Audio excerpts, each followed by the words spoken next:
Hello, hello, hello, everyone. Welcome to today's A stream. We have a couple of certified bangers for you. The first game being from Contender, we have HG Assassins versus the Decibel Demons, DB. And game two will be an elite tier game, Walling Wizards, H4K versus the Orchids, DRG. Alongside with me, correct me if I'm saying this wrong, Zekrominj? Zekroming, yeah. Hello, Zekromin, everyone. there you go. Hello. Today is going to be a good day filled with amazing matches. We got two different leagues, and let's see how they do. Yep, should be a fun one. And thanks to our producer Nico running everything in the background. So yeah, should be good. What are you expecting today, Grecoman? Sorry. Zekroming, yeah. So I'm expecting a pretty tough match. Both of these teams are pretty even.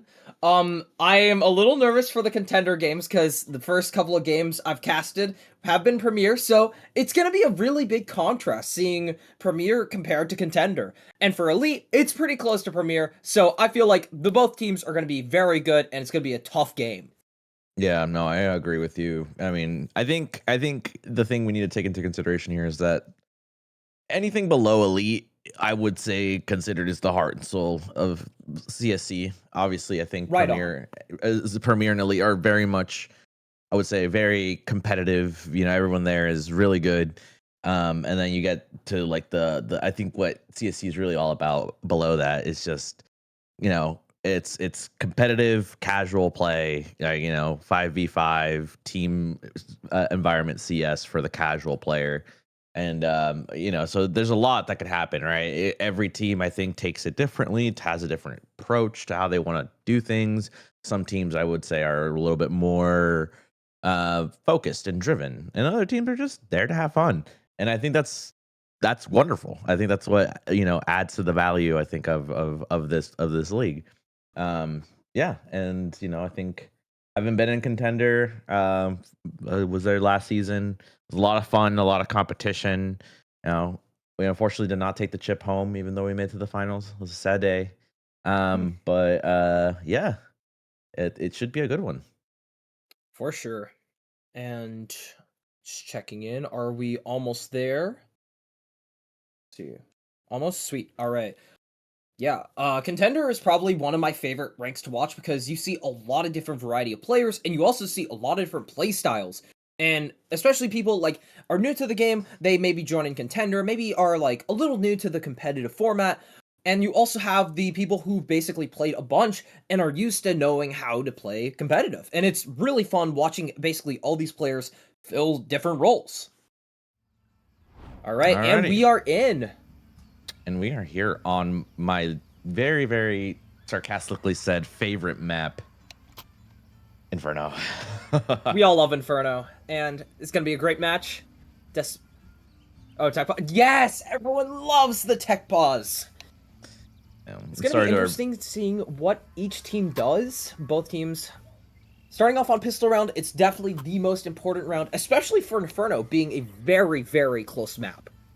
Yeah, I know the Inferno has gone through a lot of changes. I think back in Counter-Strike Go, it was a very CT-sided map was kind of the consensus I got for it. But I think after all the changes and everything and how the game is played now in CS2, it's kind of shifted. I feel like for me personally, I feel like it's way more of a T-sided map, rather Definitely. than um and I think the fun thing about watching Inferno at this level is you get a lot less game time. There's a lot less saving going on, right? So you do get to see, even though like we do have very hard sites to retake.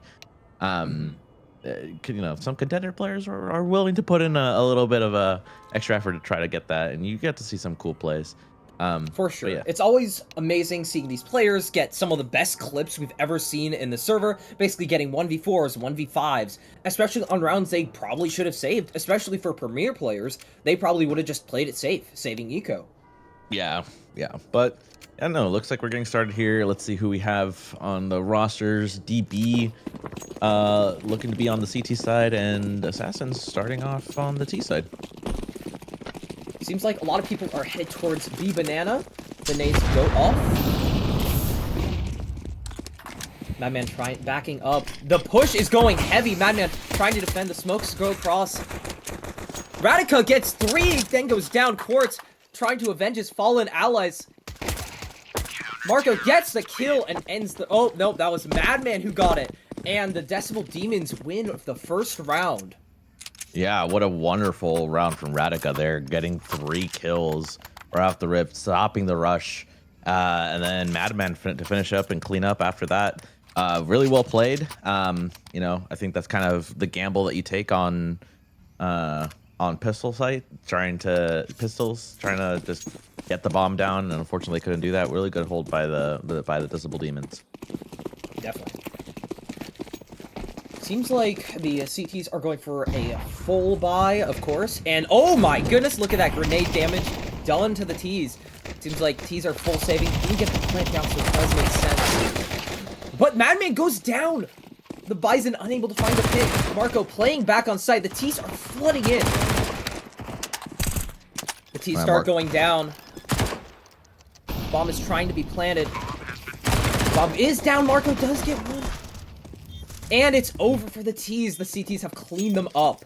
Another round goes to the Decibel Demons. Yeah, really good job from I think Marco here, staying alive, especially after his comrade fell early into that round, and then just waiting for his team to push in for the retake. And you know, they did have the guns and the utility to retake. Everyone was low, and you know, keeping 4 alive is really good for their economy here. Make sure they don't have to stretch their buys, especially with given that CS2 economy is terrible for the CTs. Right. T's finally on a gun buy. This should be their round. I wonder if they're gonna hit B again. And it seems like a lot of them just keep going that banana side.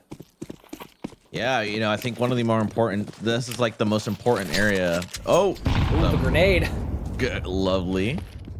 Banana being probably one of the more important regions in the map. For sure, especially through almost all of CS, we've seen this banana control. It's the most important part of Inferno, too. Absolutely. Looking like T's have this control. Dr. Jal does get Yakin through mid. CT's up 1 person. Still, the tempo has shifted very slowly compared to the first 2 rounds. T's maybe looking for an opening here. Madman smoked off, rotates Church. Ooh, Bowler goes down. Tied back up 4-4. Madman playing it safe. Throws the flash, does spot 1. What does he get? Ooh. No, he doesn't. Q-Baby does get him. Is this the opening they need to push into B site? And we have Zintajo's doing some A presence here, keeping the rotates from going over. No, the bomb is still towards A side. Are they going to spot the guy in the corner? Yes, they do. He gets the kill. Zintajo's does go down. The bomb is dropped on A, though. Oh, that is some miscommunication going on from the T's there. 20 seconds left. They opt to go for this. Oh, he thought John that was playing pretty quick. Needs to find a kill. Spots 1. The grenade misses again. The flash goes off. John gets full blinded. And now all down to Q-Baby. Q-Baby gets 1. Does he get the other? No, he doesn't. And CT's Decibel Demons win the round they should not have supposed to. Yeah, no, losing the bomb there definitely shifted the round onto the CT's favor. They had all of B side. They just had to go and plant the bomb there, and fortunately for the Decibel Demons, they caught the bomb and managed to hold it off for the very end. Although it did get really close there. They still could have lost that round if shots were hit there. True. And they forced the T's onto a pistols. I do see a Galil and a Mac 10 on the T side. I wonder if those... Oh, and the up gets Yakin through mid. There goes the Galil. Right. The Galil goes to Quartz now. Or Kuzart. Seems like a repeat of the 3rd round. Ooh, the fire damage is heard. Well, something I am noting, the T's are getting this. They are establishing this banana control. They've managed to get it twice in a row now. But how you use this banana control is very important. If you don't do anything with it, you're just kind of standing still, waiting for something to happen. You cannot do that on Inferno. Still a 5v4. Decibel Demons have a man up, but we're not sure. Like, Ts are playing it pretty passively, maybe looking for an opening, waiting for an aggressive CT to push out. Seems like they might be hitting A though.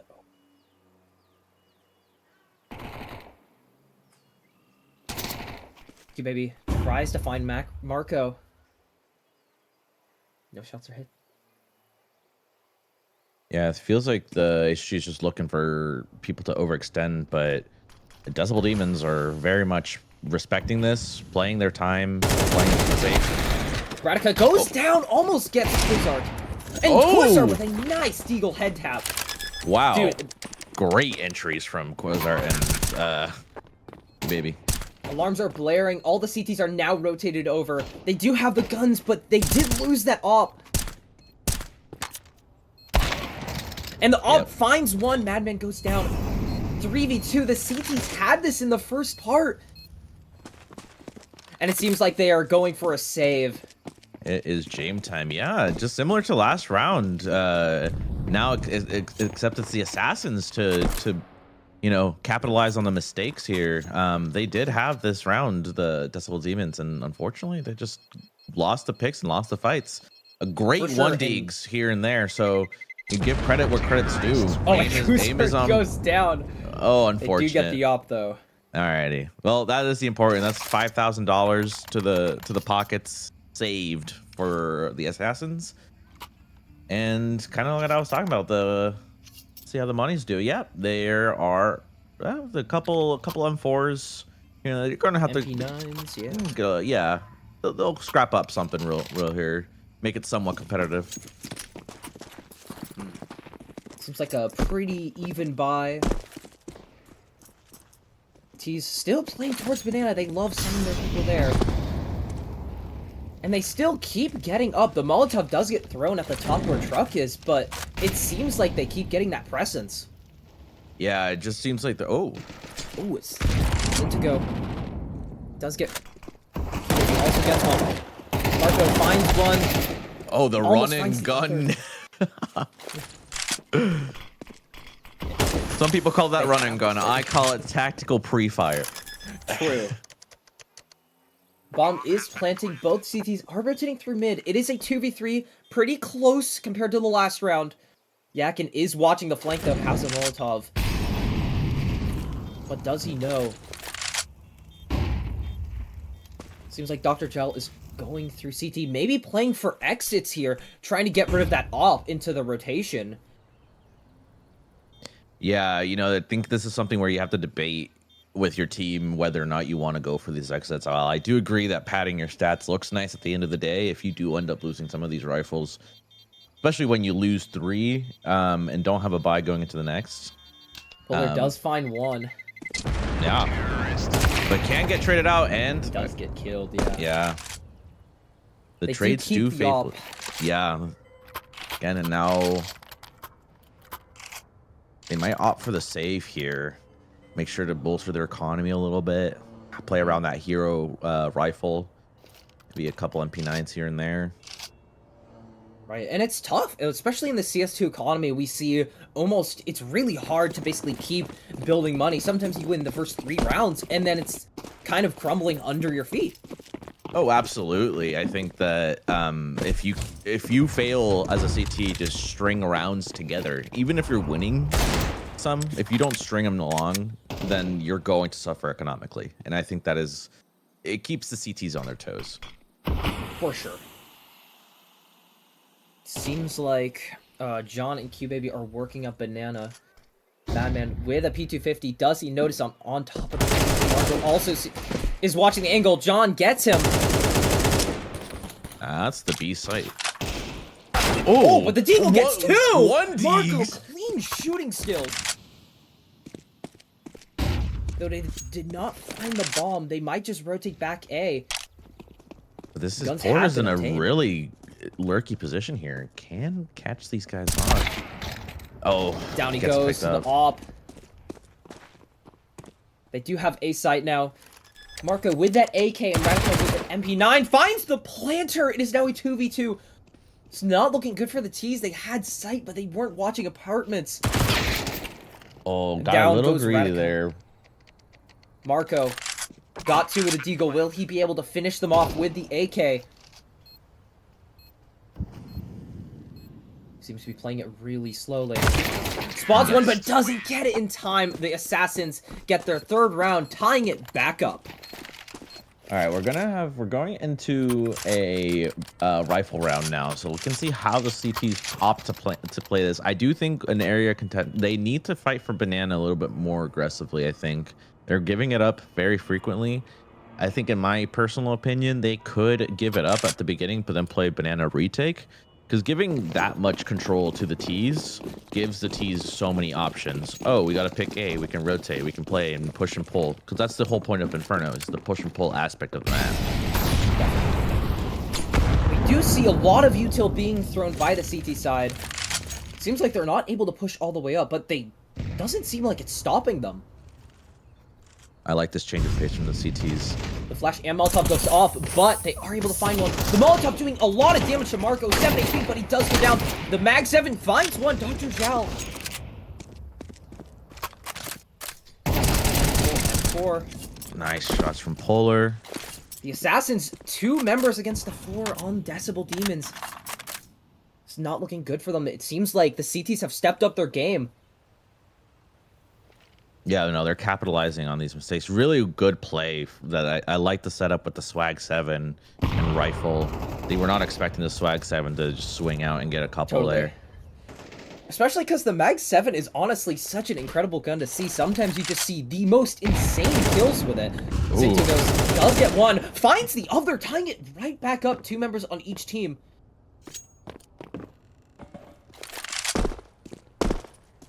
Seems like they might be deciding to go A. Oh, but that nade does just not go in their favor. Luckily for them, CTs are nowhere here, so... Except for Polar does hear them. Will they check the corner? No, he doesn't! The play goes off! He doesn't check it! Polar gets 2 and picks up the op. I think I'd like to know, they are losing a lot of free fights here. I think Decibel Demons, they keep winning the rounds that they win. They're not carrying a lot of guns or util over, because they're saving with like 2 people or winning the round with 2 or 1 people. So and you could see that as well with like the FAMAS being bought by Madman. Yeah, I think when they had the numbers there, going for more info plays, I don't know if that's necessarily the play to go for. But, you know, and if you are wanting to do that, doing it with your teammate, I think is really important. The grenade damage as well, yeah. I do also have to say, they keep putting 2 people on B, 3 on A, and it's very interesting how I think that's been every single round they've done that. No, absolutely. I think, you know, once you find a person to hold down B site with, I think you can get a really good flavor there for the season and how you want to play this map. But Dr. Zhao does get Zintigos. Seems like it's probably going to be a B hit. They do have 3 people stacked. Another re-smoke here. I do have info from where that smoke came. All of them stacked, probably waiting for the smoke to dissipate to finally push through. Yeah, there's it's gonna only be 2 very people quick. defending the site, but they might not know where they are. The smoke goes through. Seems like it might be the execute we were looking for. Flash goes off, delaying the push. It seems like Polar is finally rotating. Marco does get one, is unable to find the other. Madman on Graveyard with a FAMAS. Does he get the kill? Tucks back into the smoke. The CTs do have numbers, but the plant is down. Yeah, and the post plant's very strong for Tess. This is a really nifty angle. From Yakin, he dropped. Seems like shots are being fired. Yakin does get 2 with the AK. One behind the cover. Polar tries to up him, but he goes down, and the Assassins win the round. Yeah, again, I think it's just very small things that are giving the edge to the Assassins, and they are capitalizing on them. There, that round, I think that they knew that that with no pressure elsewhere on the map, no rotations coming in from the CTs there, they only had essentially only one person on the B site because I forgot who, but was on the CT side of B, and yeah, I mean, yeah, Madman, and it was just a 1vx on. Seems like a nade stack mid, but the op is holding it. Is he gonna get the clap? He doesn't. He does get one though. I saw the vision. I saw the vision. Saw the vision. All of them go down. Radica 1v5 with a pistol in hand. Will he be able to find one? Maybe pick up a gun? I think that would probably be your goal if you're Radica here, is just to find the lone player and potentially just get a gun and try to save it. But back to back. Seems like they did miss each other. Which reminds me of those like memes where like, oh, you found your soulmate somewhere, and it's like, oh, but gets picked off. There it is. Soulmates no more. Lovers to enemies. And that was a pretty fine save round. They didn't buy any really strong weapons. They didn't lose it, so that's pretty good. They should be back on a very good buy. That's my guess. Yeah, money is still, again, very tight. We're going some MP9s for Radica here, and very limited util. So I think distribution of how you want to use this utility, you don't have that much. You only got 3 smokes and 3 mollies, a couple flashes, and a couple of nades on the CT side. Molotovs do go off. The CTs are defending it. They know B site, it's very hard for them to defend, so getting banana control is super helpful. John gets one, Yakin gets the other.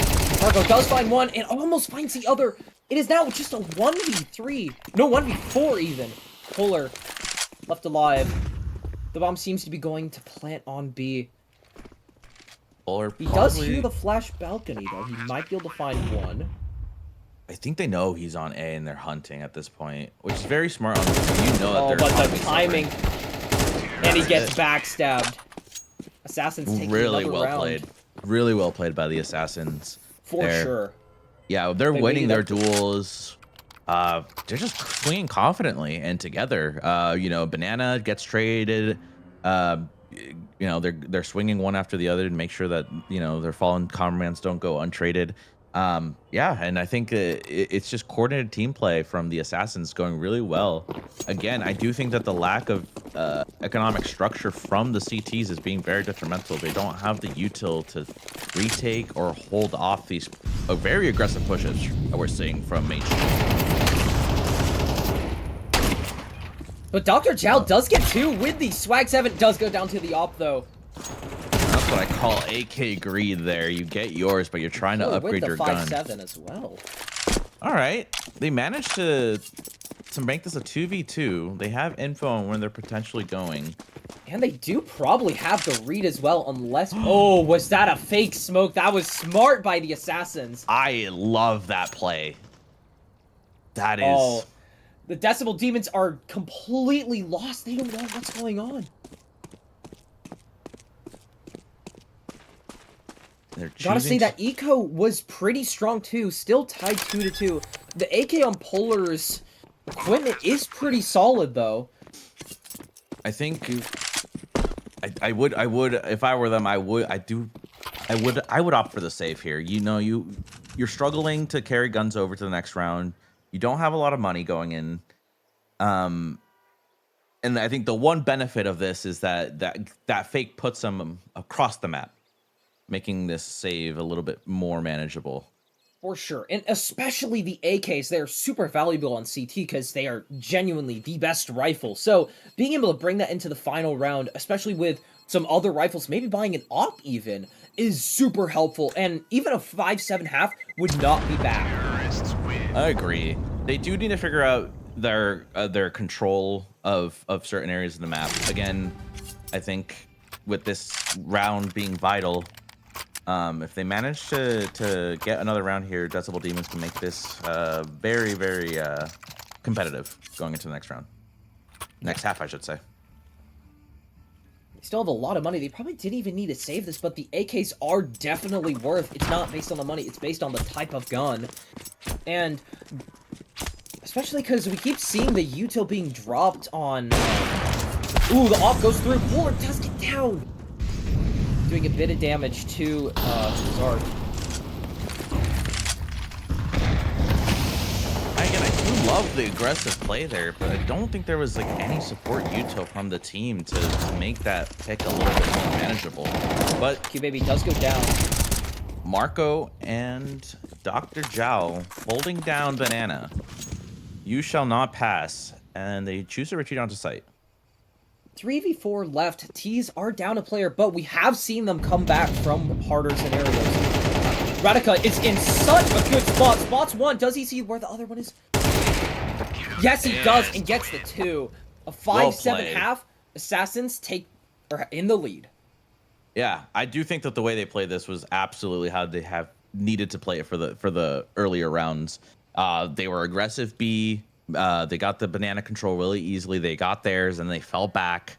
And then on the A side, they just played a really nice crossfire and they just walked into them and they managed to just clean them up there. For sure. It's going to be very interesting seeing the teams swap halves because both of them had very, very aggressive banana control. And especially the Assassins who are now on CT. It's going to be interesting seeing what they do to defend banana, which they used on the T half.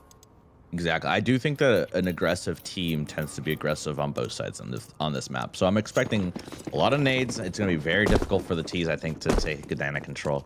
For sure, and instantly we see a complete opposites where 3 people are going B instead of 3 on A for the Assassins, and we see 4 people in not going banana. They're flooding up mid. John, overwhelmed, tries to run back. He's able to live with his life.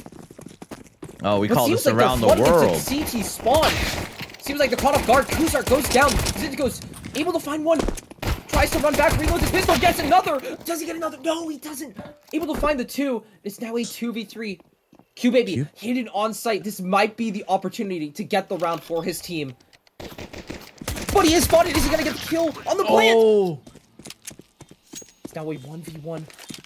Yakin versus Radica. Yakin seems to be hard pushing through. Will he get it with the US? Yes, he does! Wow. Yakin saving his team. I think that was honestly an incredible round by both halves. We've seen very interesting plays, and they did work. It's just, it all came down to the gunplay. Yeah, I do think that the vital moment in that round was when the T's pushed all the way through CT. I think it was Zin was able to get a couple kills that round, slowing down the T's just enough to give his team enough time to rotate, and managed to make it to a 1v1 that they managed to win. For sure. And especially since the T's did get the plant down, they are going to be forcing here. It's going to be interesting seeing 4 people go banana. The chaos grenades. Oh my goodness. Kusar goes down to the Molotov, but they are able to find Dr. Zhao as well. 1-for-1 trade here. Fuller tries to get him with the Khalil and is able to. Very aggressive play from the CTs. Decimal Demons are up numbers, and they are almost all up banana. They are, seems like they're pushing into a site with just one person. Zintigos tries to find one, doesn't even get one with the M41S. This is not looking good for the Assassins. Plant is going down, 2v4. I feel like the right move is probably to just see what happens, go in, find some picks. Yeah, I think regardless of how you see it, losing that many players and with retake being almost impossible, just trying to get a couple here. Polar's going to upgrade it to the M4. Got a Galil going in for Madman with a couple SMGs. Very strong round. Oh, but ooh, and John gets... The Galil seems to be maybe lurking on site. They are trying to find some exits. Oh no, but Marco is flanking. Is he going to find one? No, he doesn't. The run and gun accuracy was not here for him today. Decimal Demons do win the round, though. And honestly, that might have been one of the most crucial rounds for the Decibel Demons. They now have a really good bye against the CT's very rough bye. And I think maybe this might steamroll into another 8-8 part. Yeah, I think losing, if you win Pistols to CT and manage to lose the conversion round, that's very, very difficult. And it sets you up for a very bad half because of the economy. The way that CS2's economy works, it's just not in favor of losing those kind of rounds. Very well played by DB. Well, able to get Q, baby. The RM numbers, they do notice. Oh, the AK runs out of ammo! John just pushes through the smoke and then comes all the way back. A ghost that disappears, flanks. Yakin finds another as well. Oh, but gets backstabbed from Dr. Jal. Now onto A side. John finds another, knows where the other one is as well. Seems to be moving with this MP9. Dr. Jal trying to find that kill. Madman Good here. chunk of damage. Madman is here, planting the bomb. 2v2, this could go either way. Smoke goes through.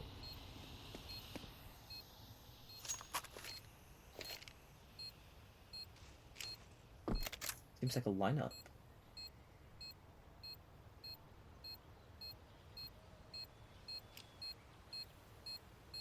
It was M4. I'm wondering what their plan is here. Maybe trying to go for a ninja? Oh, but he doesn't see Dr. Jal gets the 2. Yeah, they had the kit, they had the idea. Don't think they had the utility for that. And now they were stripped of their gun. They had an M4 to go into this round. For sure. And especially since they're probably back on a save, it's gonna be pretty brutal for them to basically avoid the 8-8 half. Yeah, so far. Just a couple, a deagle and maybe a 5-7 with one belt, full belt of util. So we'll see what they can do. It looks like they're gonna stack onto B site.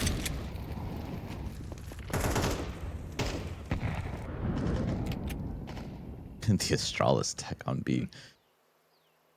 Seems like a killer positioning move by the Assassins, but unfortunately they don't have the read correctly. Everyone is on A side.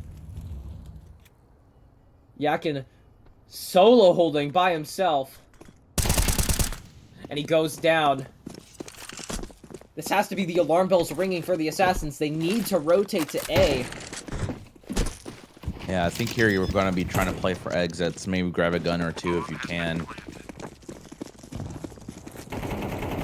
We'll see what kind of fights DB gives the Assassins. Oh! Fuller does get overwhelmed mid. Oh, the flash goes through. Bit of team damage. Q-Baby finds another as well. This is not looking good for the T's. If they keep flying onto site, I don't know what's going to happen. Radica, pretty good angle. Do they expect it? They do, but aren't able to get it, and it seems like a reversal. Decibel Demons tie it back up. Decibel Demons there. A little bit on the post plant falling apart. Getting swung out with util in their hands. Kind of exposed in these areas, but they managed to clean it up in their post plant. And yeah, that's what I would say fairly easy round for Decibel Demons. For sure. And it seems like now we are finally on another gun round. Both teams very even buys. It's going to be interesting to see what happens. Yeah, just kind of to echo what you said, kind of unavoidable to get to the scoreline after losing that conversion. Lethal grenades thrown. Kuzar trying to look for a hit on Banana that would basically almost secure the round for the Assassins. But not fully. Kuzar does get one. Trades off his teammate. It's now a 4v3. Kuzar decides to back up.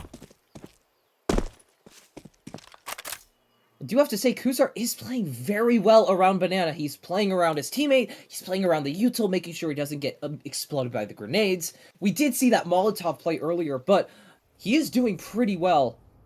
Yeah, just get yours and get out. You know, make sure you just play the advantages that you have, especially when the game is this close. You don't want to give up any silly kills. Oh, is he gonna peek? He does find one. Yes, he does. Assassins finally have the momentum they needed. 4v2. Marco So,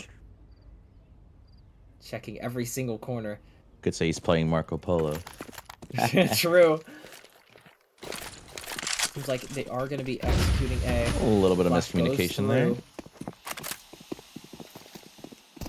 John pushes through the smoke right after, finds one. Madman able to find that trade. It is now a 1v2. Yakin does not see him through the smoke. Seems to be hiding. Oh, the reposition here. Grenade goes off. Madman does find one. Decides to play back church. Q-Baby does hear him, but he is very low. Taps the bomb. Is he gonna get the kill? Yes, Madman does get it! Very well played by Madman. Wow. It's insane to see the Assassins up 4 players to 2 and it just crumble below them. Yeah, no, really well played by the Decibel Demons. Madman there, choosing to use that smoke to his advantage, reposition, almost gets sprayed down, doesn't, and catches the Assassins off guard there. Really well played. CT's back on a save. This is really brutal for them. But it seems like they are pushing up mid. Oh, the banana crunch does find 2 people. It is now a 4v3. John gets flanked. Another one gets flanked as well. Yakin. The up goes through. They do have an up in hand. Marco trying to avenge his fallen allies. Does get up by Kuzar. This is not looking good for the Decibel Demons. This should have been a round they would have won. Madman playing into Mexico. The Opper in hand is not looking good. He needs to get this bomb. Will they find Kuzar? No, he doesn't. Kuzar with the op. Whoa, and we got and a little the teabag. Whoa. Reminds me of the Halo days. For sure. Isn't that where it originated from, or was that like a? I have no idea. I just remember doing that in the Halo lobbies back in the day. Definitely. I'm also an Unk, so there's that. Yeah. The Assassins were, this was a round they weren't supposed to win. Now they've won it. They have a ton of money, especially the op on their side. This might be the reversal they needed. All the teams going on the A side. Seems like a Tech 9 rush and a Mac 10 in there. A good old rush. Way to change the pace up a little bit. But ton of Molotovs go, balcony? they were ready for it. They're ready for it. I think they heard it. Q-Baby spots one. They have to expect that it's a rush. Zinton goes, able to find one, but oh my goodness, the mow down! Madman left on 8 HP. Needs to find some sort of pick. 8 HP and a dream. I don't know if he realizes he has an M4.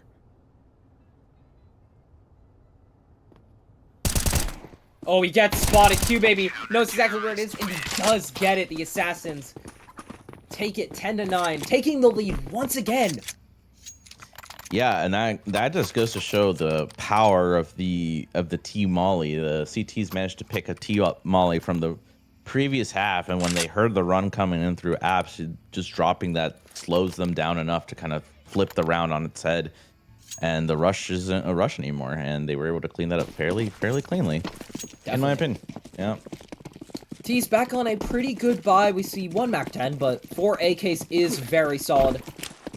Seems like they keep util throwing. The util is always important, Banana. Kuzar with the op. Oh, the flood out. Oh. And the op hits him too. Polar goes down. And that is banana control in the Assassin's hands. So much map control. Look at the mini map and see how crunched the T's are. They have to try to get space elsewhere. Doc will find one. His teammate does save him, runs out of bullets. Q-Baby, the nade goes thrown, but he has to reload the AK. And he gets run down. The Assassins 11-9. Yeah, and keeping 4 alive, really good for the CT side. Look at the money that's building up in their bank. And on the contrary, the T's are looking like they're going to have to go through a light buy again, if not it's save. A pretty brutal position, seeing that they kind of have to save this round and then hopefully win 4 rounds. Oh no, 3 rounds to just bring it back. But looking at their economy, it's not looking good. Yeah, no, and having to save for match point is kind of brutal. I'm trying to find that pick. Ooh, Marco does find Yakin. The Deagle. They want that AK, and they managed to get it. Still pretty even 4-4. An AK in the hands is pretty good for the T side. This might be what they need to bring it back. The round has slowed down. They're looking for an opening, maybe a pick. It's going to be pretty tough to get them, but they do have the Deagles.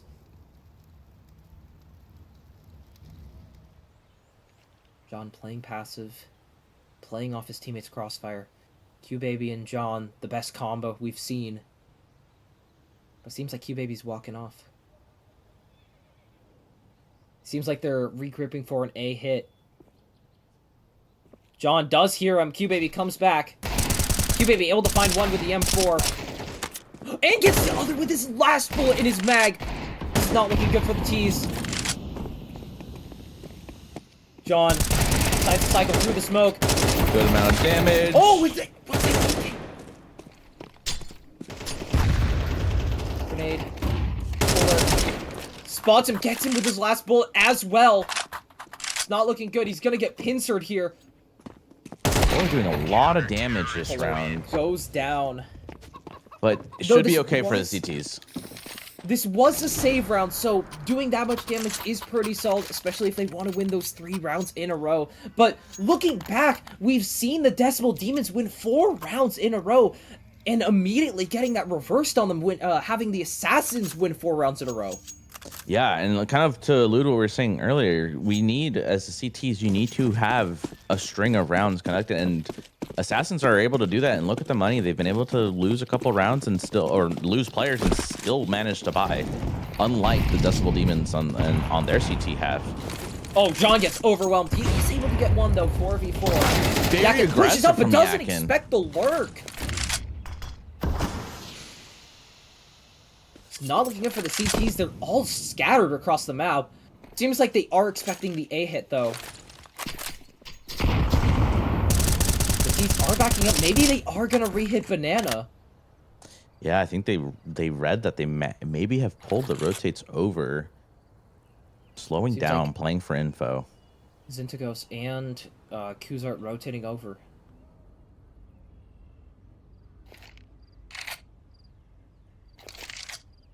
Seems like Radika's probably playing for the, or Dr. Giles playing for the lurk. They are going to be pushing a 2-man site up in hands of Kuzart. Smoke goes through. This might be the assurance they need to send over another rotate. They are spotted! Zintigos goes down. It is now just down to Kuzart to hold off the site, and he misses the op shot! This is not looking good. Q-Baby 1v4. Doesn't seem doable. Maybe is saving his gun. But does he expect the lurk? He does. Gets the kill.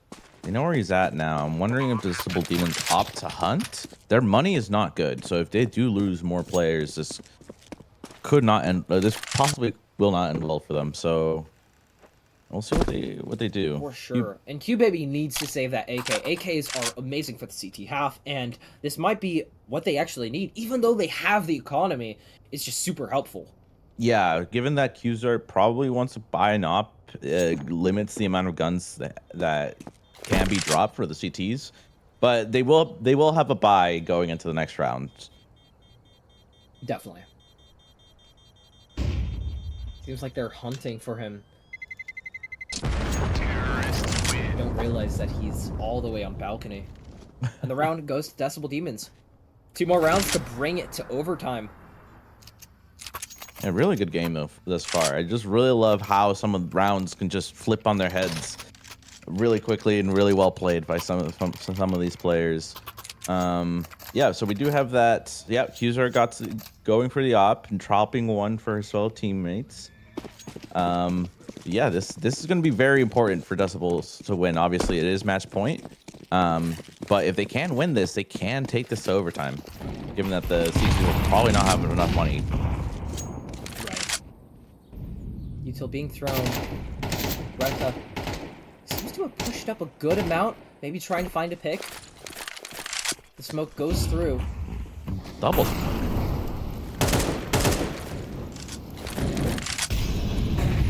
Molotov's going out, setting this into an inferno.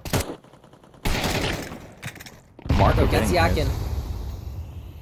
Still pretty even, but the T's do have the favor. A little lurk smoke. Write that down, chat.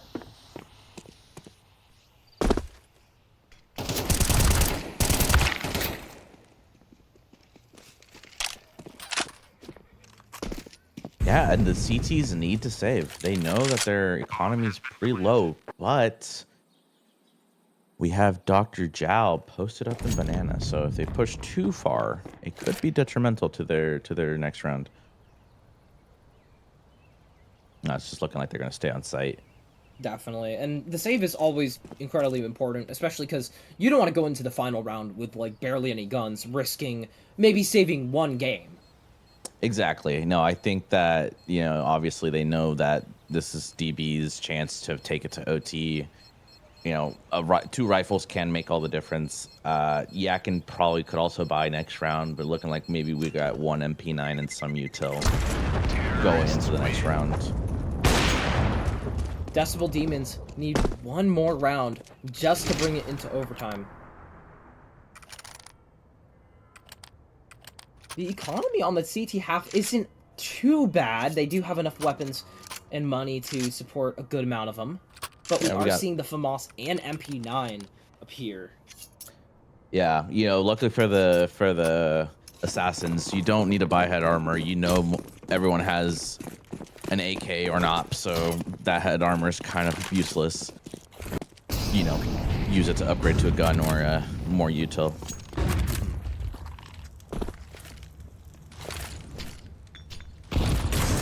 Seems like a lot of util being thrown mid. It seems like the T's aren't fighting for banana control, but the assassins are as well. It's a very big contrast compared to the first couple of rounds we've seen, where it's almost every single piece of util has been thrown there. Now we're actually seeing some util. I don't mind this late banana control take. You don't always have to take banana at the beginning of every round. You can always just give up a little bit, let the CTs use a little bit of their util, then just retake it later in the round.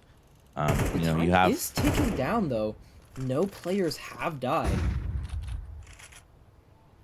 John just waiting for some form of contact here. I don't think he's gonna get the fight very soon. Little flash play. Oh, and he almost gets the spray down. Almost gets Radica. Radica living on 2 HP. Dr. Zhao finds one banana to overextend. Q-Baby also trades for Madman. Yakin gets Radica. Or Yaka. Looking like the rotate back to back to B. At the lineups, write this down, chat. The flashes go through. Kuzart, he needs to take this hold in order to stay alive, but he does go down to Dr. Sprang through the smoke, trying to find one. They do have sight, but we have seen the retakes happen before. Oh, Molly coming. A little bit of Molly damage to Marco. The 3v3 retake here. The limited util on both sides. It's going to come down to a lot of gunplay. They need to hit the shots. Molotov goes through. Seems like there's this time to push, but no, two of them go down. It's down to Q-Baby. And he goes down. It's now into overtime. Wow. Well played by DB. They were losing a little bit of the control on that T half, but they managed to bring it back towards the end and managed to scrap back OT here. For sure. It's going to be very interesting seeing how the teams play with full guns. The gun rounds are always awesome to watch, but especially because we don't see a lot of the more risky strategies. Yeah, you know, I think that's kind of the balance that you have to try to play, figure out as you're playing these matches. When are you going to be aggressive? When are you going to play more passively? you know, things like this you need to learn and discuss with your teammates, and that's the beauty of preseason is you're figuring out how you want to play with these 5 players for the remainder of the season. And it's not going to be all perfect here. Don't expect this to be how it's going to be for the remainder of the season. They're still figuring this stuff out, and yeah, it's exciting stuff. Seems like people are playing all across the map. John does overextend, but does get taken down. Polar finds QBaby. Oh my goodness, 3 CTs already down. 2 CT players. They always have 2 on B. Now they know that B's open. But the bomb here. is dropped. I call that the CSC special. There it is. Bomb picked back up. Oh, Yakin almost finds Marco. He doesn't check, but he gets caught. It is all down to Kuzart. A 1v5, probably going to save the op into the next round. Yeah, you know, you do have a lot of money as a you know, during overtime. But again, I think that the op is very valuable, and obviously it's almost $5,000. So if you can carry this into the next round, it can be really good for your team, especially when you probably could drop util or save money to buy util on a util heavy map. Super interesting to see how we've seen like 4 wins in a row for the Decibel Demons and then 4 for the Assassin, and then back 4 for the Decibel Demons again. Yeah, it's almost like they give each other the opportunity to learn what they're doing, and then they give each other like enough time to counter it, and then it happens again, like vice versa. Like, so it's real. I love this push and pull. It's just classic. I'm reading your strat, what you're doing. Let's switch something up, yeah. So it's back and forth Counter-Strike. Really exciting. For sure. And the best part about overtime is we keep seeing these buy rounds, and it's really interesting to see. It's basically repeating myself again, but seeing how the teams playing more passive or trying something different. The Assassins are back to being down. They had the lead for a pretty good amount of time.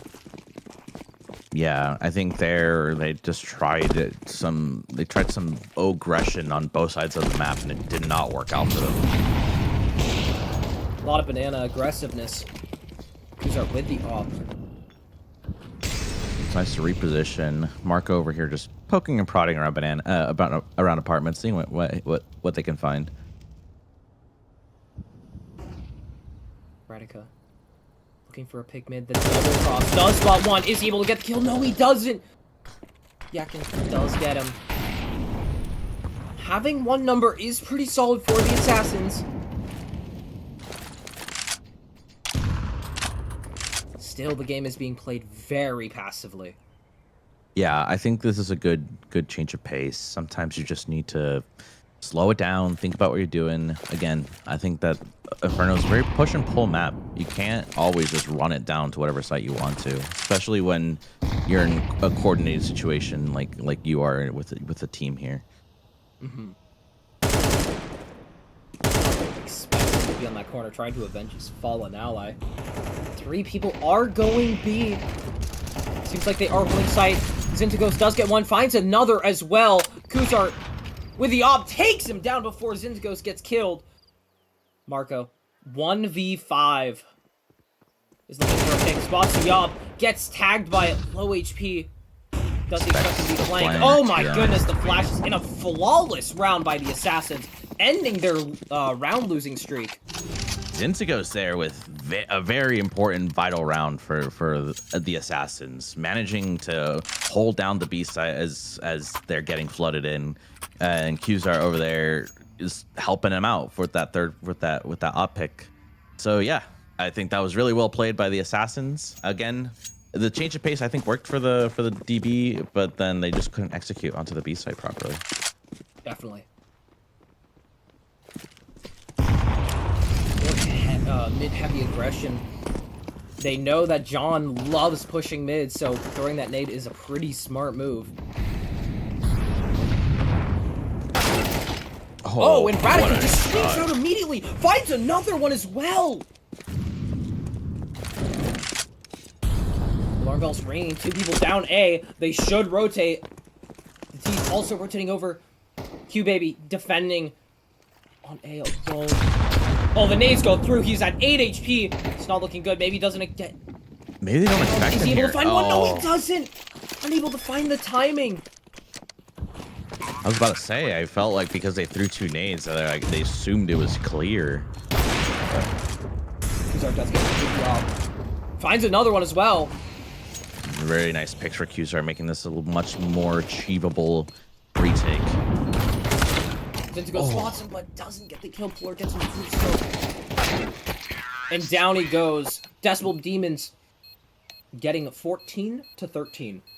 Yeah, Radica there with just an impressive display of firepower, just going in, saying, you know what, I want to do this myself. Goes in and gets 2 picks off the rip, just opening up the A site, and then they just kept steamrolling. Yeah, and then really good T play from the Decibel Demons there. Especially what you said earlier about push and pull. We see sometimes just a lot of passive gaming. A lot of passive gameplay on the T half for the Decibel Demons. And then the final round, we just see Radica go guns blazing through smoke and finds 2. Yeah, then that's sometimes just what you need, right? Sometimes you're like, oh, we're playing too slow, and they're not going to expect us to just swing. And that's exactly what happens that round. And I think it works really well in the favor, and the Assassins were not expecting that kind of aggression. For sure. Assassins back on the T half. They have such an aggressive playstyle, taking banana. Yakin finds one. John also finds one. It's not looking good for Decibel Demons. Molotov goes off. Oh, the smoke dissipates it though. Flash goes through. 4 people on B. They're still playing passive A, maybe expecting to rotate. But with all this util, yep. Alarms blazing. Marco needs to defend the site by himself. Smoke dissipating and not able to find one. Radica able to find one lurking on A. But the bomb has been planted. And do they opt to go for this retake here? They have a full bell op and AK. Oh. John finds the op, misses Polar. Unable to find one, and Terrorists win the round. Yeah, it's really well played again. That quick change of pace. They're kind of reading off each other and just doing each other's strat books after a while. It's kind of what I'm noticing. They're like, okay, a couple rounds we're going to play fast. Then the Decibel Demons, hey, they're going fast. Maybe we should play fast. And it's very back and forth Counter-Strike. It's really fun to see some amazing shots there to open the round. I think Yakin got an amazing shot off onto the upper mid to start the round there. So really well played by the Assassins, bringing us 14 to 14. And especially because this game is very even. Both teams are very, very close. Q Baby auto pushing through, able to find one, but gets traded right after. Yeah, and this is kind of what I'm alluding to. Like the team play sometimes is just not there. I think he didn't have anyone near him to get that trade, and the CTs managed to capitalize on that. Same spot as last time, but is able to find 2. AK in hand, almost finds the other. John with the off. It's a 2v3. Seems like they might be taking B now, but it's a bit too late. Seems like everyone's rotated over. Yeah, a lot of damage done onto John as well. Gets picked off there. Does go down. Polar knows exactly where he is. Molotov goes through. Zintigo's trapped. He does have the smoke to work with. Tries to find one, and he goes down. Decibel Demons takes the round. Yeah, really, really good hold by Marcos there. Got blinded and managed to get 2 there. Tried to get the AK and just couldn't get the spray. A little chaotic there, but really good hold by Marco to give his team the edge in that round. But like you said, they were already rotated through too, so it made the retake very easy. For sure. And this is pretty rough for both teams. It's a long match. Both of them are trying to probably find new stuff to work with. And both teams are incredibly even, like said before. And it's just going to be a very, very close game. Yeah, no, and look at the scoreboard. There's multiple people in the 20+ range for kills. So, again, it's very back and forth. No one is, like, dominating, I would say. It's very even. Sure. It's really good to see. Nice flash coming in from the Assassins. Marco tries to find one that 4 does get him. Decibel Demons. Numbers. Batman also finds one. This may be the round they are looking for. 5v3. The grenade goes off. Marco eats the grenade like an apple, taking a lot of his health away. An apple, a grenade a day does not keep the doctor away. True. I mean, if you throw it at him, maybe, but... Yeah, true. Seems like they are executing onto B. Radica, last hope, but Marco goes through the smoke and gets a headshot. Check him, PC. Check him, PC. Radica finds one. It is Kuzar versus the world. 1v5, and he goes down. The game is over. Decibel Demons take it home. Wow, really well played by both teams. Just back and forth, just gritty Counter-Strike. Really amazing stuff to watch. Like I said, I think both teams had their pros and their cons. Obviously, they're going to be looking at these things going into the season, I think, which starts next week, if I'm not mistaken. So they're getting to that point. And yeah, great stuff from both teams. And especially because both teams are incredibly even. That was a long match. That was 16-14, I'm pretty sure. And honestly, we saw a very even scoreboard. Everyone had their rounds they've won. Everyone had their good moments. It's just the Decibel Demons did just play better. Yeah, I think Decibel Demons there, especially at the very end, managed to capitalize on the mistakes that the Assassins were giving to them. And yeah, again, even though the Assassins started off really well and had match point, Decibel Demons just hung on there, brought it to OT, and then managed to win the game very convincingly, especially in that overtime. They just had, I think, a deeper strat book, I think, at that point. Definitely. And honestly, like, a lot of players played really well. A lot of very rush-heavy gameplay, a lot of very passive gameplay. We saw very, very different playstyles, especially in a preseason match. We could see a lot of unique things that we don't really see in high-level CS or in, like, actual CSC tournaments. It's just very more kind of just play for picks or just play for the just art of CS2. Yeah, I think that's kind of like the fun bits of it, right? Sometimes you just have to let go of like the very tactical stuff and kind of just pug it out. And then at some points, it was very tactical, very, okay, we're reading the pull, we're reading the rotates. Let's push and pull here. Let's see what space we can get in the map. And other times it's just like, just screw it, send it out mid, get your picks, and then or get your 1 digs, and then and that's, I think that's good to be able to do both. I think sometimes the complicated thing is when you are just 100% concentrated on having that tactical team CS 100% of your game, kind of forget that you could also just kind of say, hey, like, let's just see if I can out aim this person by wide swinging them. And we saw a little bit of that, and it leads to just really good and exciting CS to watch. Definitely. And don't leave just yet. We also do have another match. The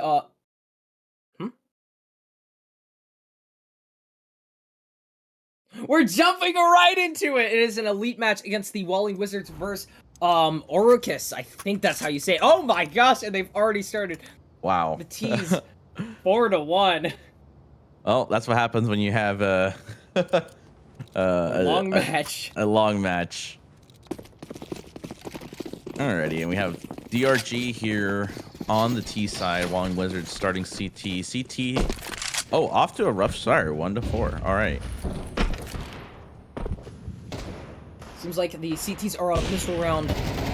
Probably, oh, and T's are just flooding in. 3 kills off the bat.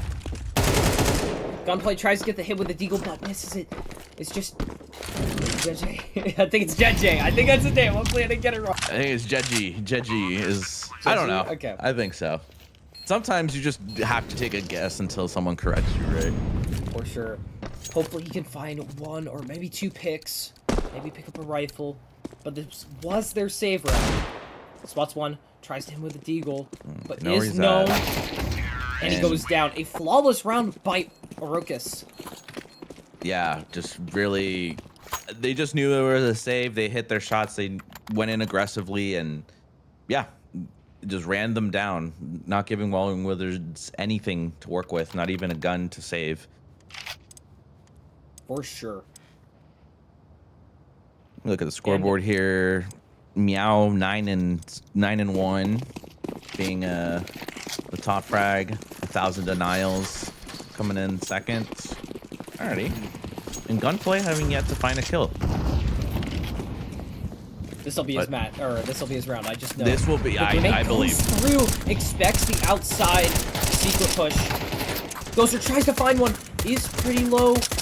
USPS spam. One gets very low. Yeah, Meow just crawling away into secret after that engagement. Alex trying to defend the B. Does he expect it? Molotov Oh, goes they might through. push Does through know this. exactly where he is, but he does not expect 3 of them to be there. Seems like they're fast pushing onto B. Still one lurk outside. This might slow the push down a bit. Jeji does get one. Op in hand. Bomb planted. Do they not expect this guy out here? They heard the nade go off. Finds one.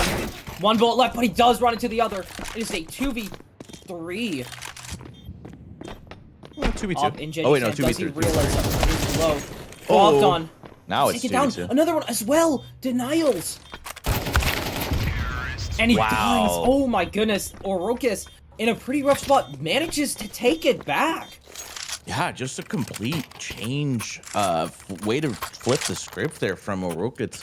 DRG just hitting their shots. The guys outside, I think they just thought the nade came from top silo. That's why they were both looking there and managed to get one. Yeah, just Balix trying to hold down into secret, but they pushed the molly and opened up the site for them. And now they're back on a low buy for some of the people. I know, it seems like they're forcing here. Where when is the Mag 7? Unable to find a pick. They know where the Mag 7 is now. So it's probably something you Ghoster could is avoid. pushing up outside, able to find one. This might be the pick they needed. A lot of util being used on A. It's a really good spot for the Swag 7. Oh, and Guapdon gets one with the Mag 7, but gets traded right after T's, entering onto A. Molotov flies into heaven, Jeji. Felix does get one with the MP9. Kinshi with the op. Pretty low, but he is working his way around. Oh, really good nade. Gets one with the AK. It is now a 1v2 Jeji. Able to find one is 1v1 scenario. He does hear exactly where he is. Tab spam. Does not have the read, and and Kinshi does get it. And taking the op for the next round. Really well played. It just seems like the Walling Wizards need to turn up the walls a little bit. They're getting absolutely ran on. They started really well with that pick outside, and then it just seems like DRG just able to just mow them down just in Definitely, a split second. I gotta add on that.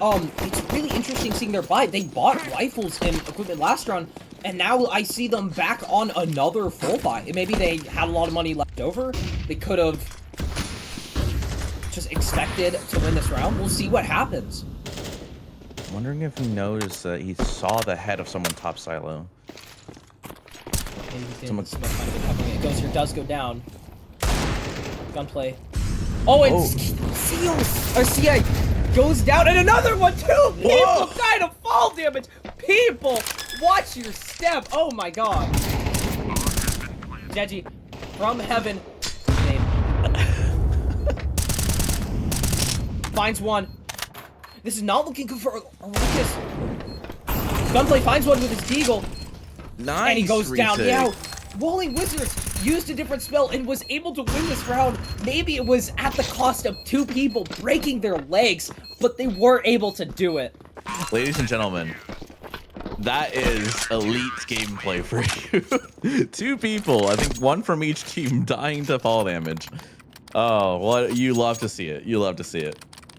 It's super interesting because I'm gonna be honest, the first game, I might have thought that would have been an elite game compared to the contender game happening now. But honestly, Nuke is a very tough map to play. There's a lot of heights, a lot of places I guess you can break your legs from, so you do have to be careful about that. Yep, watch your step. It does hurt. Wise words. And wizards would know wise. Oh! Caught lacking and watching. Expecting his rifle, his op, does get taken down. It is a nice op. Don't get me wrong. Yeah, does spot one on top of hut. Decides to back up here. CI gets pretty low, but is still alive with his life. It seems like they might be doing a B hit. Ghoster with the op in hand, able to one. They are Gunplay finds another as well. Ghoster just tucking into it. Oh, missing the shot. 5-7 in hand, will he find the other? Double off duel. He gets him. Fights one corner, but he does get backstabbed. It is a 2v2. One player on each team is incredibly low. CI has the op in hand, does spot one, and gets him in the head. And that's the player you want to get there, right? The guy and Gunplay goes down right after Arogus, bringing it 8-2. Yeah, just very questionable decisions from the CT there. You are pushing outside, and you're inspecting your weapon, so maybe just a misclick there. Not expecting that aggression from the T's, but that ultimately just gets them the control that they need to get the round. And then putting the Walling Wizards back on an eco. Oh, no, not on an eco, but next round. On another force round. It seems like every round's a buy round for them. Oh, yeah, the grenade stack outside almost takes out Denials. CT's lose Ghoster 2 and off. Gunplay also finds another Meow with the AK. Trades off. Meow seems to maybe expect him from the smoke. Maybe not. Yeah, they got their picks and they slow down a little bit. Make the CTs wonder, move around, maybe make a mistake. Like that one. Meow does get dinked by his teammate, but he still does get the kill. Watch Heaven, but he looks away at the last moment! 3v1. Jeji with an SSG. That's a scout. Oh. Scout.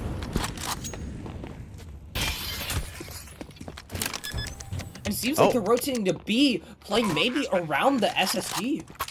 Yeah, knowing, but he opts to get the M4, and you know, it's one of those questions now. You're so low on rounds. Like, do you want to save? Do you want to, you know, try to potentially even win the round or pick up an up? That's a good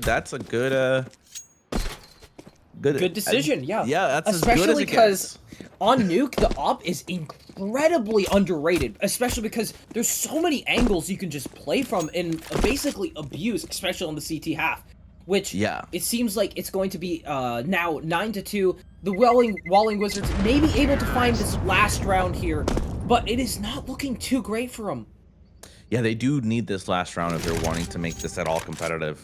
Nuke is notoriously CT-sided, and losing currently 2-9 is not very favorable, especially since you bought last round and 3 of your players are very low on money. I would say all of them are. So you got a couple rifles coming in, very limited util, and the op that was saved over. So we can see what they can cook up with this round. So like Jeji, maybe not knowing where he's going, but a lot of util being used on A and Hut. It seems like a ramp push. Jeji gets taken down. They're just flooding to B site. They're all scattered around the map. Sia it's kind of holding maybe here. Expects him to go through ladder room. Expect the other one. He gets him low, but unable to find the pick. CTs do have numbers here. It is a 4v3. Ghoster, does he expect Meow to be in that corner? The flash goes through, but no, Meow auto peeks right before it pops. Still in CT's favor, but can she? very Sight powerful spots position one with the from AK, does get him, now tying it back up, 2v1. Kimchi gets them all and brings the game to 10-2. Wow, really well played. It seems like the Walling Wizards just don't have the answers to fight back against this aggression. Every round, it seems like that DRG is just going in 2 or 3 players in one area and just dominating that section, whether it be outside, and this time it was ramp. Yeah, and then just really good shots. Kinchi, the very end there, holding his ground at clock and manages to get 3 to solidify the round to the 10-2 lead. That's pretty brutal for the Walling Wizards, but I mean, some maps teams play better on maybe the harder half. Maybe they have a way stronger T side. Maybe they can switch it up. Maybe break Arokus's mental. Yeah, absolutely. I think you know, to starters, you need, if you have any hopes of winning, you have to win this round. For sure. The ramp push, they seem to expect it. Ghoster pushing out first. Nice one, 2 people down to be. They take a lot of space ramp. This is not looking good for the CT space holding. Ghoster finds one with the Glock, drops down onto A, maybe, and plants the bomb. Tied players 4-4. It's not looking good for the CTs. They're pretty scattered across the map. Oh, but Denials manages to get Jeji on Heaven. Kinchi with the USPS misses his shots. Guavdon does get another as well. Denials goes down as well. Walling Wizards, incredible plays. We see them push through ramp and then decide to go to A and take all that space. Yeah, I'm not sure if they saw that there's 2 people on ramp, but 2 people decided to go down to B, just indicating that A might be just a little bit more exposed. So they just go quickly on to through Heaven and plant the bomb immediately and just execute a great post plant. Like you said, DRG were kind of spread out, making the retake a little bit impossible, giving a 3rd round to the Walling Wizards. You see the CTs go for a full save. I like how the Takea has a Zeus in hand. I'm hoping to see that get used. Maybe break the Walling Wizards mental a little bit more. Yeah, right. I think, especially at this level, you don't expect the Zeus coming in too frequently. But when it does, it does, you know, bug your mind a little bit. Job, yeah. Yeah. It's more of a mental thing. They seem to be probably stacking towards A just to maybe expect the push again, but both teams are playing pretty passive. Denial spots one, decides to run through ramp. Is he able to get the kill? No, he doesn't. Guavdon able to find 2 with a Glock. Balix finds Seal as well, but they are able to get Guavdon. Guavdon, what a name. Nice. Unable to get the kill, and Gunplay, Mac 10 in hand, able to get 2. Yeah, Gunplay just showing us why their name is Gunplay. Managing to get the spray down with the Mac 10, easy round for the Walling Wizards. Now, how do they respond to a buy round from DRG? We'll see, and especially because 3rd round, Orokus, this is like honestly one of the most influential rounds for them. If they lose it, it's like, okay, what are we doing? We've dropped 3 rounds to something we brought into 10-2. Like, we shouldn't be losing this. But also, especially for the T's, it's super influential because bringing it 4-11, that's still 2 more rounds from the CTs, and then they just win. Yeah. Tries to spots the ramp, M4 jiggle peeking. Some fall damage. Seems like there's a common theme. Fall Gunplay damage goes down. Does take Takea. Misses the molly. Smoke goes through. Seems like they might have A. DT's losing numbers! It's 2v3. It's down to Meow and Sia. And Meow able to get one. Is he able to get the other? Yes, he does. It's now a 1v. Living on 20 HP. Flash goes far. Smoke is there, Jesse. Expect him to be in the smoke. Aim at the right spot. Yes, he does. Saves his team from losing the most influential round. T's almost had it, but choked. Now, this is a very pivotal round. They did lose 4 players, meaning that they have to force and go very low on their buy. Right. If Walling Wizards can win this round, they do have the opportunity to steamroll the economy For of. sure. So that is something to watch out for. We got a Famash and Kinchi, Denials with an MP9, and Seiya with an MP9, as well as Takaya. Only one rifle for Meow. I'd like to say Which that a lot of these teams today have been very aggressive, so seeing the Walling Wizards who struggled on CT move to the attacker half, they've been doing pretty solid. Right off the bat, it's now down to a 4v4. Robdon just trying to find maybe 1 or 2 picks. The lurk going on in Trophy is pretty good. They might find the space they need. Takaya does get 1 with the MP9. 4v3. Spots the barrel of 1. 3 people all going down secret. This might be a pretty good B position. Denials is playing the jump spot, though. Write this down, that chat. information. Spots 1. Decides to go back through door. Very powerful weapon. The door opens. Able to find 1. Able to find 2. Jeji. 4 gets shot at. He needs to find this opportunity for his team, or it's not going to look good for the Walling Wizards. Able to get 1. It is now a 1v3. Molotov goes through. He does have some time, but he's not full HP. And doesn't have the bomb. The bomb is that's going to be dropped. pretty tough. Yeah. Able to spot 1. Don't know what they're doing. Not watching Squeaky Door. 1v2. Jeji might actually pull this one through. 20 seconds left on the clock. They do hear him in vent, I think. 60. He's looking for. They're not giving it to him, which is very well played by DRG. The flash goes out. Does not check his back, and down he goes. Oroka's almost choked that. Yeah, they really did, but they managed to bring it back after a while. I do like how Denials played that spot in secret with doing the jump. Jump peeking, yeah. Yeah, and then repositioning yourself to a really powerful position near double doors with the MP9. MP9 is a great run and gun. Really hard to hit, especially if you're really close up. So really well played by Denials, and they just flipped the economy over. Now they're on a save for their final round. What was supposed to be an influential round for the Walling Wizards actually turned up to be DRG's. Guavdon able to find 1 though. Seal does go down 1,000 dials, able to get Ghoster. And he also go down, but Guavdon finds another with the MAC-10. Champion of the MAC-10. Oh, and down he goes. It is now down to Balix versus Denial. Able to find the pick. No, he doesn't. Walling Wizards lose 4-13. Arokas, pretty good gameplay on their half. They played it really well. Yeah, it just didn't seem like the Walling Wizards had any sort of response for the aggression that the DRG had, and really well played. Very quick contrast to the previous game we had. We had really back and forth CS going on in our contender game, and then now we have in our elite game just complete dismemberment of the Walling Wizards.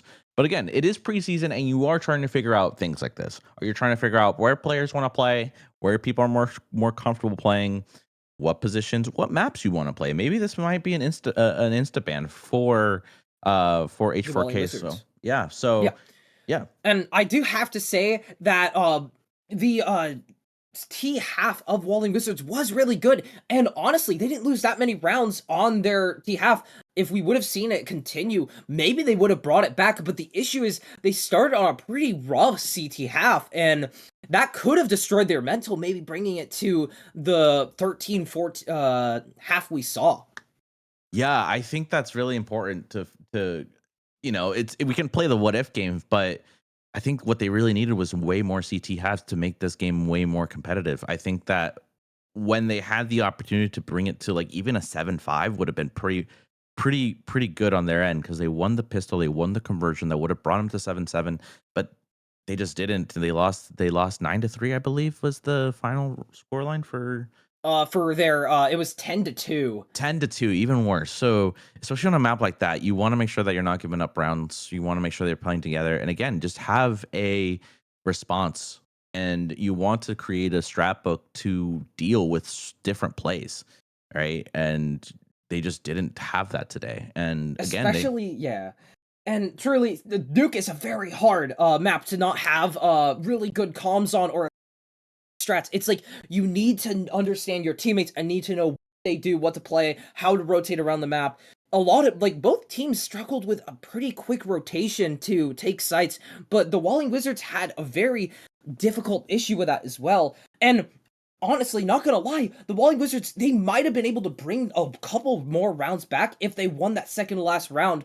The Orokas, they almost threw that by having two people go through control, not watching Squeaky Door. If he was able to get both of them, maybe that could have been the round they would have won and steamroll it back. Yeah, absolutely. But I do have to congratulate them on being able to read that. And then they just repositioned themselves to hold across. And then that ended up being the game, right? And so, it's just those small things, that you don't see all the time. But there was really good game team play, especially from Kids. So yeah, really good games going forward. I think the season's starting soon. So cuts are going to be made. They're going to get their final five for the season, and looking forward to that match day 1. For sure. And both of these games today were incredible. I honestly think both of them show different parts of CSC. It can be really grueling, it can be very intense, and it could also be something to learn from. You're like, okay, I need to get better on this map. Maybe I should learn lineups, or maybe I should learn the it's a really good learning opportunity into getting into parts of competitive CS. Exactly, or maybe not inspecting your op when you're pushing outside. Right. I mean, it's a cool op skin, gotta say. You got it. Yeah. He tried getting the quick scope, and that's totally fair. I would have done the same thing, honestly. Yeah, or maybe not falling down Yeah. structures. Yeah, we lost 2 people that round. That was a great round. I love that round. How chaotic it was. And that's all the games we have for today. Thank you guys so much for watching the stream. I was Zek Roming, and I guess this mom, holy cow. yeah. And we will see you guys later. Hopefully, we can see these teams basically get a way more even match into the actual season. Yes. And very special thanks to our producer, Nico, running behind the scenes. Make sure everything runs smoothly. And we hope to see you guys in our next one. Make sure to follow the Discord if you're not following it. We would love to see you guys around. All right. See ya. See ya.